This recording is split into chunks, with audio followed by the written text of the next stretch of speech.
Police in major US cities are preparing for potential unrest in case ex-President Donald Trump is arrested this week as part of a hush money inquiry. Authorities in New York, Washington, D.C. and Los Angeles are ramping up their law enforcement presence.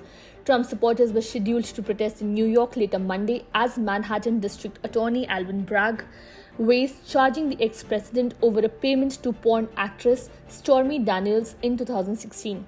It would be the first criminal case brought against a former US president.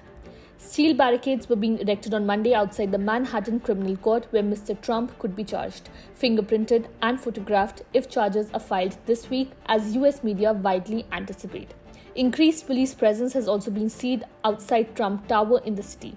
Every member of the New York Police Department, including plainclothes detectives, has been ordered to wear the full uniform on Tuesday and is being placed on standby to mobilize, a police source told CBS, the BBC's US partner.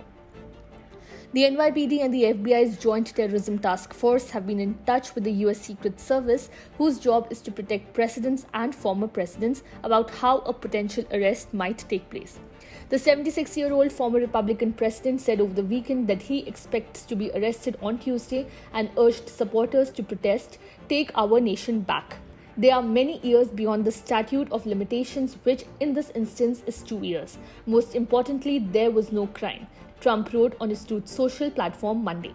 Law authorities are gearing up for an unprecedented arrest that would see an ex-leader of the free world fingerprinted and possibly even handcuffed. More than a dozen senior New York officials met with senior safety aides of City Mayor Eric Adams on Sunday to discuss security and contingency plans for any protests.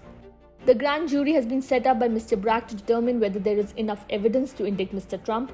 The Stormy Daniels case centers on how Mr. Trump reimbursed his former lawyer, Michael Cohen, after he paid Ms. Daniels $130,000 to keep quiet ahead of the 2016 presidential election about an alleged affair years earlier with Mr. Trump.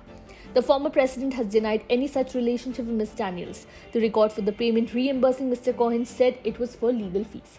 Capitol Police, who protects lawmakers on Capitol Hill in Washington, D.C., plans to issue an emergency declaration on Tuesday, a congressional source told CBS.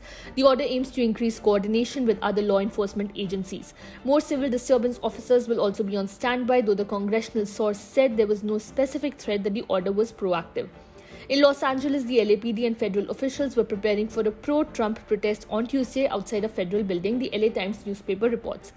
US intelligence officials have detected an uptick in online threats against legal and government officials since Mr. Trump wrote online on Saturday that he expected to be arrested on Tuesday, according to CBS.